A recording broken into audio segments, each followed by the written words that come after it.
Here's the nutshell about him. Two big things. High anxiety, although in many cases he will say, no, I don't feel particularly anxious. Well, if he has emotions blindness, he wouldn't know.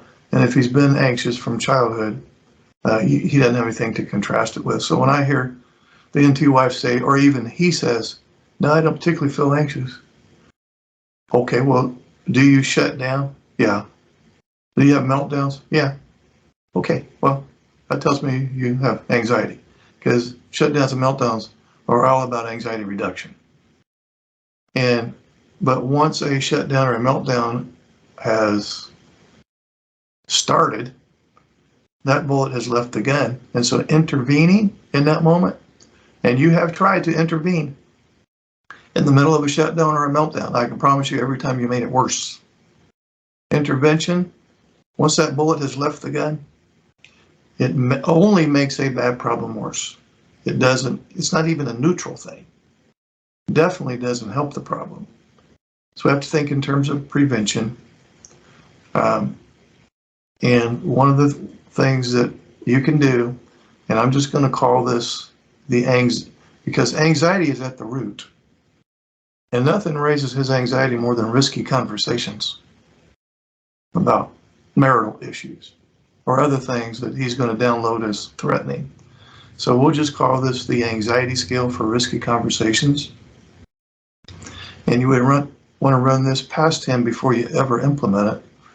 And if he's open to watching these videos, he can watch this video and you can hear it from me.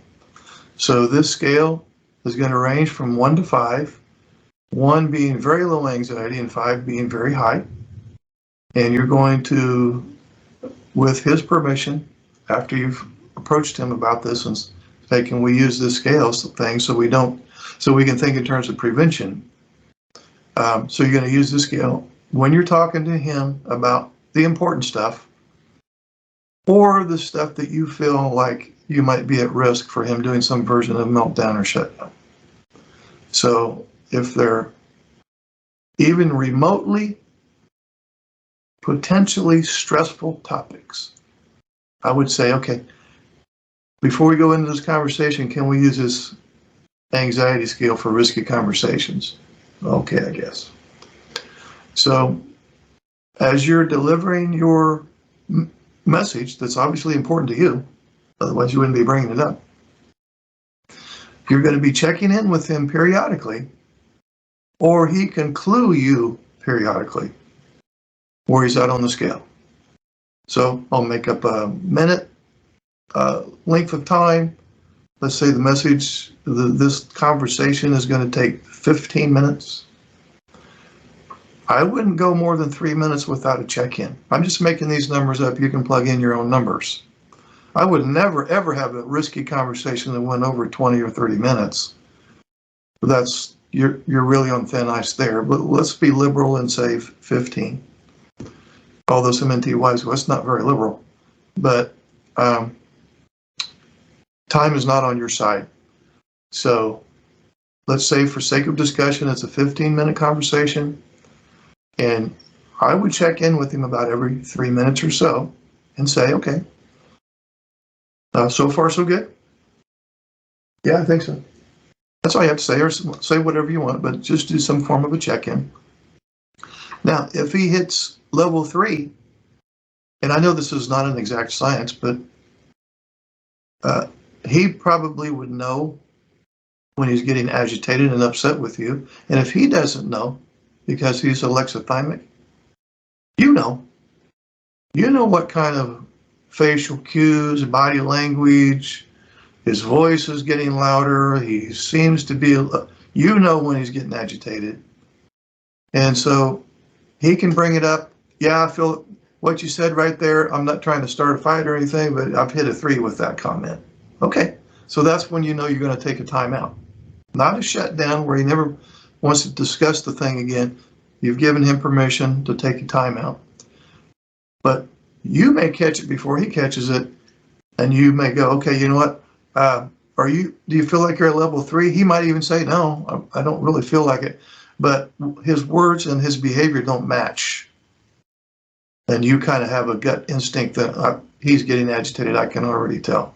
So when he says he's at a 3, or when you guesstimate that he's at a 3, just know that at that point, you're wasting your time, and you're at risk for him doing a shutdown or meltdown. You're wasting your time because if he hits a level 3, he will have great difficulty listening to what you're saying, understanding what he hears, retaining what he understands, and following through with what he's retaining. So you're really losing the battle quickly. Slippery slope when he hits a 3. And as I said, you're at a risk of experiencing some version of meltdown or shutdown or false agreement, which is, yeah, honey, yeah, sure, yeah, I'll do it, yeah, you're right. And then there's no, you check up with him the next day or whatever, and it's like, sometimes he didn't even remember the conversation, or he certainly doesn't follow through with what he said. He was just agreeing with you to hurry up and get the conversation over with so he could go back to baseline with his anxiety level. So at level 3, it's going to be best to simply call a timeout until he comes back to level 1. And I'm assuming that he's participating, that you have previewed this whole method with him. So the deal is when you get to level 1, get your calm down and whatever, we'll try it again. And in that case, you would just continue the discussion again. And there's no limit, unless it's something emergent where there needs to be a decision made quickly. But the other 95% of the time, it could be numerous timeouts. I don't mean 30, but if you have to have 3 or 4 timeouts to get the total message delivery, that's perfectly fine. So when he gets back down to level 1, you continue the discussion, and this is going to help prevent. That's the whole point of this message. Prevent meltdowns and shutdowns. Hey guys, this is Mark. Click on the join button underneath any of my videos, then click on members only videos, and then click on join. And for $9.99 a month, you'll have access to members only videos, which are excerpts from previous workshops I've conducted for NT partners, ASD partners, and the neurodiverse couple. New videos will be uploaded weekly.